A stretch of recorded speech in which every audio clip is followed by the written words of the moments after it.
몰몬교를 다니면서 내 삶은 변하기 시작했다. 글을 시작하며 먼저 말씀드립니다. 몰몬교, 모르몬교는 예수 그리스도 후기 성도 교회의 별칭입니다. 제목과 본문에서는 검색을 돕기 위해 별칭을 차용했으나 인용 및 공유 시에는 예수 그리스도 후기 성도 교회라는 공식 명칭을 사용하길 부탁드립니다. 아울러 본문의 내용은 제 개인적인 경험과 간증입니다. 따라서 교회의 공식 입장과는 무관함을 알려드립니다. 0점 들어가며 나는 예수 그리스도 후기 성도 교회, 누군가에게는 몰몬교나 모르몬교로 더 잘 알려져 있는 교회의 회원이다. 고등학교를 졸업할 때까지는 줄곧 부모님을 따라 매주 일요일이면 이 교회에 참석했었는데 대학에 입학하고 서울에서 혼자 지내게 되면서 내 스스로의 신앙과 종교를 찾기 위해 많이 노력하게 되었다. 20살이 넘어 접하게 된 영적 사춘기. 그 시기에 나는 예수 그리스도 후기 성도 교회에서 가르치는 것이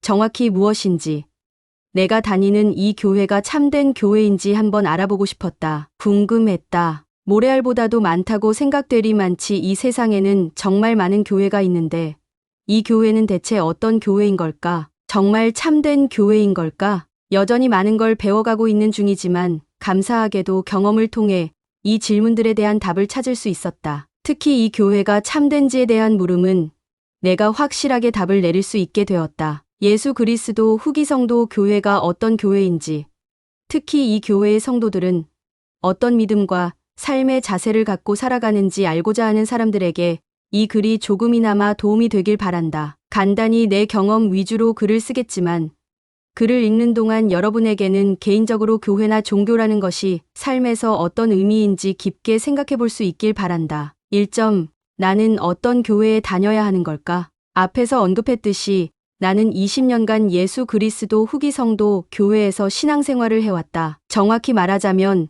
내 스스로의 신앙은 아니었고 교회에 가면 느낄 수 있는 특유의 포근함과 따스함 그리고 가족 같은 분위기가 좋아 교회를 다녔다. 이 말은 사실 바꿔 말하면 내 마음속에는 이 교회에 대한 개인적인 강한 확신이나 믿음은 없었다는 소리다. 그런 청소년기를 보내다가 고등학교를 졸업하고 대학에 진학했고 종교에 대한 나의 가치관은 서서히 그렇지만 동시에 강하게 흔들리기 시작했다. 내가 도무지 알 수 없는 교리들이 너무 많다고 느껴지고 이런 가르침들은 대체 왜 있는 건가 하는 생각이 들었다. 그러다가 이 신앙을 지키기 위해서는 내가 포기해야만 하는 것들이 많이 있다는 생각이 나를 억누를 즈음 결국 내 나름의 논리와 생각의 정리 끝에 나는 이 교회를 떠나기로 했다. 교회를 다니지 않기 시작했다는 큰 변화가 나에게 생겼지만 대학 생활은 여전히 재밌고 낭만적이었고 달콤했다. 신나게 놀고 공부도 하고 취미 생활도 하면서 웃음 가득한 20대 초반을 보냈다. 그렇게 나는 교회와는 거리가 먼 삶을 살며 몇 년을 보냈다. 그러다 다른 친구들처럼 나도 때가 돼서 군에 입대했다. 훈련소에 가서는 다른 교회에도 한번 가보고 궁금했던 천주교에도 가봤다. 훈련소에 가서 처음으로 교회 모임에 참석했던 그 시간을 나는 생생하게 기억한다. 컬처 쇼크였다. 쨍쨍하게 울려 퍼지는 일렉 기타 소리와 무게감 있는 베이스 소리가 내 귓전을 계속해서 강하게 때렸던 날이다. 내가 새로 다닐 교회를 찾는다면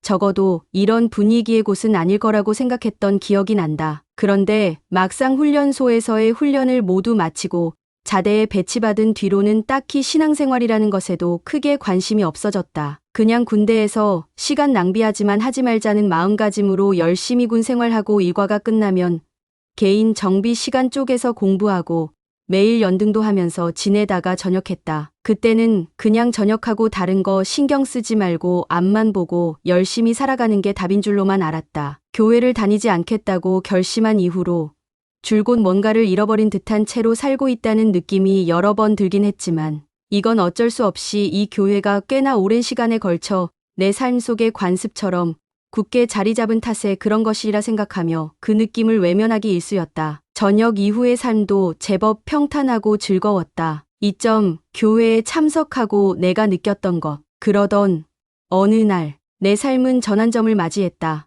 예수 그리스도 후기 성도 교회에는 2년이나 1년 반 동안 봉사하는 선교사들이 있다. 나에게는 누나 2명, 형 1명이 있는데 형은 그 당시에 2년간 전임 선교사로 봉사하고 집에 돌아온 지 얼마 안 됐을 때였다. 2018년 여름 무렵으로 기억하는데 일요일 아침에 형에게서 카톡 한 통이 왔다. 영도야, 교회 갈래? 이게 뭐람. 미안하지만 학교도 안 가는 일요일에 내 단잠을 방해할 수 있는 것은 아무것도 없었다. 카톡을 읽고는 순간 이게 뭔가 싶었지만 나는 단호하게 갈 생각이 없다고 얘기했다. 그날은 그렇게 지나갔다. 형의 카톡은 다음 주에도 계속됐다. 교회 가볼래? 아무리 형이 내가 지내는 학교 기숙사에서 걸어서 15분 거리에서 자취하고 있다고는 하지만 교회에 가는 건 정말 귀찮은 일이었다. 사실 그보다는 자신이 없었다. 이번에도 나는 거절했다. 하지만 지금 돌이켜 생각해보면 그때 나는 교회 다니기를 포기했음에도 형은 나를 포기하지 않았던 것으로 보인다. 형은 매주 일요일 아침이면 어김없이 카톡을 보냈다. 그때마다 나는 가지 않겠다는 퉁명스러운 말투의 답장을 보내고는 내 할 일을 했다. 그러다가 하루는 형의 진심이 닿았는지 내가 계속 거절하기 미안해서 그랬는지 교회를 한번 가보겠다고 했다. 예수 그리스도 후기 성도 교회는 전 세계 전국 각지의 교회가 있는데 나는 건대입 구역에서 지냈지만 형이 그 당시에 강남 쪽으로 교회를 참석하고 있을 때라 나는 형을 따라 강남 쪽 교회에 참석했다. 나는 오랜만에 특히 강남으로는 처음 참석하는 거라 솔직히 많이 걱정됐다. 있기라도 한 듯 나를 이리저리 데리고 다니면서 거기에 참석한 친구들과 성도들에게 나를 친동생이라고 소개해 주었다. 나는 그날 거기에 처음 간 사람이었지만 사람들은 나를 친구처럼 반겨주었다. 나는 내가 환영받고 있음을 분명히 느낄 수 있었다. 나는 복음과는 정말 멀리 떨어져 살아왔는데 그곳에 있었던 사람들은 나를 진심으로 반겨주었다. 그분들이 건넸던 따뜻한 인사와 미소는 내가 걱정하지 않고 편한 마음으로 교회 모임에 잘 집중할 수 있도록 나를 도와주었다. 몇 년 만에 참석하는 성찬식 모임이었는데도 아무런 불편함이 느껴지지 않았다. 오히려 영적이고 따뜻했다. 아, 예수 그리스도 후기 성도 교회가 다른 교회와 다른 점 중 하나는 바로 평신도가 연단해서 말씀을 한다는 것이다. 성도들은 그들이 살면서 깨달은 진심 어린 간증과 그들의 삶에서 감사한 것들에 대해 성도들과 나누곤 한다. 성찬식에서 연사들의 말씀을 들으면서 나는 눈이 부시다라는 표현이 떠올랐다. 왜인지는 잘 모르겠다. 이름도 성격도 잘 모르는 분들이지만 그분들의 마음속에는 반짝거리는 무언가가 있는 것만 같았다. 그들이 가진 믿음에는 그들을 행복하게 해주는 무언가가 있다는 느낌이 강하게 들었다. 모임이 끝나고 지하철을 타고 기숙사로 돌아가면서 나는 깊은 생각에 잠겼다. 많은 생각들이 나를 스쳐 지나갔다. 잃어버린 것이 있다. 그게 내 신앙이든 성도들의 사랑이든 등지고 살았던 복음이든 나는 그것을 다시 찾고 싶었다. 3. 잃어버린 것을 찾아서 교회에 참석하고 돌아온 이후로 나는 생각에 잠기는 일이 많아졌다. 일요일에 느꼈던 따뜻하고 산뜻한 기분이 새로운 한 주의 온기를 불어넣어 주었다. 돌아오는 일요일에도 교회가 가고 싶었다. 나는 그렇게 했고 그 뒤로도 그랬다. 매주 교회에 참석해서 좋은 말씀을 듣고 좋은 느낌을 받는 것에서 멈출 수 있었지만 나는 내가 교회에서 봤던 성도들 가슴속에 반짝거리는 그 무언가를 나도 내 가슴속에 받아들여 보고 싶었다. 성도들의 친절과 행복의 근원을 나도 알아보고 싶었다. 문제는 지금까지 한 번도 내 스스로의 신앙을 찾아보려고 많은 노력을 쏟아본 적이 없다는 것이었다. 뭘 어떻게 해야 할지 모르겠다는 생각이 들었다. 그러다가 며칠 후 일요일이 되어 또 교회에 갔다. 예수 그리스도 후기 성도 교회는 일반 교회와는 달리 따로 목사님이 없고 평신도들이 힘을 모아 봉사함으로써 교회가 운영이 되는데 그중 한 교회 지부를 총관리하는 역할을 하시는 분을 교회에서는 감독이라고 부른다. 그날도 교회 모임이 끝나고 집에 돌아가려고 하는데 감독님이 잠시 시간이 있느냐고 내게 물어보셨다. 그렇다고 대답했고 감독님과 방에 들어가 단둘이 이야기를 나눌 수 있었다. 정말 상냥하신 분이었다. 그분은 내 고민을 알고 계셨다. 감독님은 내가 이 교회와 예수 그리스도에 대해 더 잘 이해하길 바라셨다. 그분께서는 적색 표지의 예수 그리스도라는 책을 내게 건네면서 그 책을 읽기를 권유하셨다. 감독님께서 건네주셨던 책 예수 그리스도. 꽤 두꺼운 책이었지만 나는 정말 이 교회에 대해 그리고 이 교회의 중심이라고 하는 예수라는 분에 대해 더 알고 싶다는 생각에 그 권유를 받아들였다. 그 학기에는 유독 1교시 수업이 많았는데 매일 아침 6시 30분에 그 책을 읽은 다음 수업을 들으러 갔다. 수업이 끝나고 매일 저녁이면 감독님께 내가 그 책을 읽으면서 배우고 느낀 것들을 나눴다. 책을 읽다가 더 알고 싶은 건 인터넷에서 찾아보고 물문경에서 찾아보기도 했다. 그 책을 읽는 동안 한 장 한 장이 내 마음에 울림을 주었다. 어떤 문장들은 내 가슴에 남았고 어떤 문장들은 나를 울게 했다. 마냥 이해하기 쉬운 책은 아니었지만 집중해서 읽으면서 나는 많은 것을 이해하고 느낄 수 있었다. 예수 그리스도에 대해 배우고 깨달을 수 있는 소중한 시간이었다. 내 삶의 가치와 방향이 조금씩 바뀌어가는 시간이었고 내 가슴에도 빛이 채워지는 시간이었다. 그건 그 책과 함께 몰몬경을 읽을 때도 마찬가지였다. 그 두 책은 내게 그리스도가 누구인지 알려주는 동시에 내가 예수 그리스도 후기 성도 교회가 참된 그리스도의 교회라는 확신을 가질 수 있게 해주었다. 책을 거의 읽어갈 즈음에 나는 정말 알아보고 싶었다.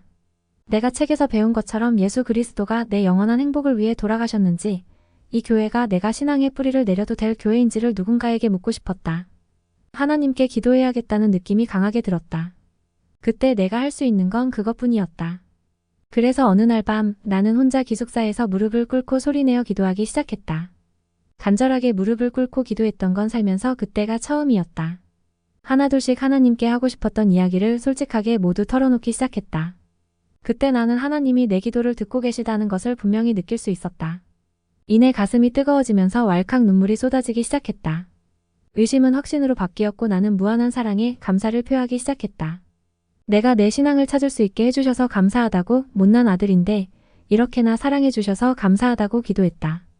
울음이 계속 나와 목이 막혀서 속으로 계속 기도하기 시작했다. 감사합니다. 정말 감사합니다. 그날 밤 너무 행복해서 펑펑 울면서 잠들었던 게 기억난다. 내 마음은 사랑과 확신으로 가득 찼다. 잃어버린 것을 마침내 찾은 것 같았다. 그 넘치는 사랑을 나누고 싶어서 나는 곧 선교 사업을 준비하기 시작했고 지금은 전임 선교사로 봉사하고 있다. 교회에 다시 돌아오면서 나는 성전을 찾아가기 시작했다. 4. 성도들의 모습. 독자 중 몇몇은 내가 오랜만에 교회에 다시 참석했던 그날 성도들에게서 무엇을 보았는지 궁금해할지도 모르겠다. 나는 그들에게서 친절함과 사랑을 보았고 그것은 내 마음을 움직였다. 사람은 사랑에 의해 움직이는 존재라는 생각이 든다. 분명 사랑에는 우리를 바꾸는 힘이 있다. 나는 교회에서 그걸 느꼈고 지금도 그렇다. 내가 이 교회에 다니면서 느낀 바로는 교회의 회원들이 예수님같이 사랑 많고 온유하고 친절하고 베푸는 사람이 되길 소망한다는 것이다. 그들은 다른 사람에게 사랑을 베풀고 정직한 사람이 되기 위해 노력한다. 내 경우만 봐도 나는 지금 19개월 차 선교사인데 나 같은 선교사들은 어떤 지역에 가서 봉사하든 이름도 출신도 모르는 본인을 챙겨주는 그 지역의 성도들을 만나게 되고 그들에게 큰 사랑과 감사를 느낀다. 이렇게 성도들은 누군가가 굶주리거나 외롭지 않도록 서로를 위하고 격려한다. 마찬가지로 나의 형과 감독님도 나에게 친절하게 권유함으로써 내가 그리스도와 더 가까워질 수 있도록 나를 도와주었다. 영적으로 갈증을 느끼는 나에게 사랑의 손길을 뻗어준 것이다. 서로 사랑하라 요한복음 13장 34에서 35절은 예수 그리스도의 가르침을 정말 잘 지키고 있는 교회를 찾고 있다면 바로 여기가 그곳이라는 생각이 들었다. 정말 이 교회는 그리스도께서 가르치신 대로 살아가고자 하는 사람들이 모인 곳이다. 더불어 후기 성도 교회의 성도들은 시민으로서 모범이 되는 삶을 살아가려 노력한다. 그들은 법을 준수하고 시민으로서 해야 할 의무를 다한다. 그들은 정직하다. 나 같은 선교사들은 지금은 비록 밖에서 전도 활동을 하지 못하고 봉사 활동을 할 수 있는 기회가 많이 줄어들기는 했지만 우리는 그것이 우리가 지켜야 하는 사회적 약속이기 때문에 그렇게 해야 함을 잘 이해하고 있다. 교회 예배 모임도 비대면으로 진행되어 조금 안타깝지만 우리는 무엇이 올바른 것인지 잘 알고 있다. 이 교회를 방문하는 사람들은 분명 많은 성도들로부터 크고 작은 많은 모범을 볼 수 있을 것이다. 적어도 내가 본 바로는 그렇다. 만약 이것이 성급한 일반화라고 생각된다면 직접 성도들을 만나보길 바란다. 5. 글을 마치며 나는 내가 무릎 꿇고 기도했던 그 날밤 느꼈던 행복을 다른 사람들도 느꼈으면 좋겠다는 생각에 선교 사업을 하기로 결심했다. 지금은 내가 지금까지 받은 사랑과 내가 가진 신앙 덕분에 나도 누군가에게는 힘이 될 수 있는 존재임을 안다. 후기 성도 교회의 다른 성도들처럼 나는 이 글을 읽는 사람을 포함한 우리 모두가 하나님 아버지의 사랑받는 아들과 딸이라는 사실을 믿는다. 위의 사실들을 더 잘 이해하다 보면 우리는 삶의 어떤 상황에서든 평안과 행복을 느끼고 찾을 수 있다. 여러분은 교회에 관한 게시글들을 통해 이 교회 성도들이 믿고 있는 것에 대해 더 잘 배울 수 있을 것이다. 여러분이 실제로 그렇게 한번 해보길 바란다. 그래도 더 궁금한 것이 있는 사람이 있으면 예수 그리스도 후기 성도 교회의 선교사들을 만나보기 바란다. 선교사들은 여러분이 교회의 가르침에 대해 알아갈 수 있도록 많은 도움을 줄 수 있다. 신앙을 찾은 후로 나는 훨씬 행복해졌다. 글을 읽는 여러분도 나처럼 잃어버린 것을 찾고 더 행복할 수 있길 바란다. 이 교회의 가르침에 따라 생활하고 그리스도에 대해 더 잘 이해하고 배우면서 내가 그랬던 것처럼 여러분도 진정한 행복이라는 게 뭔지 반드시 찾을 수 있다는 내 간증을 전한다.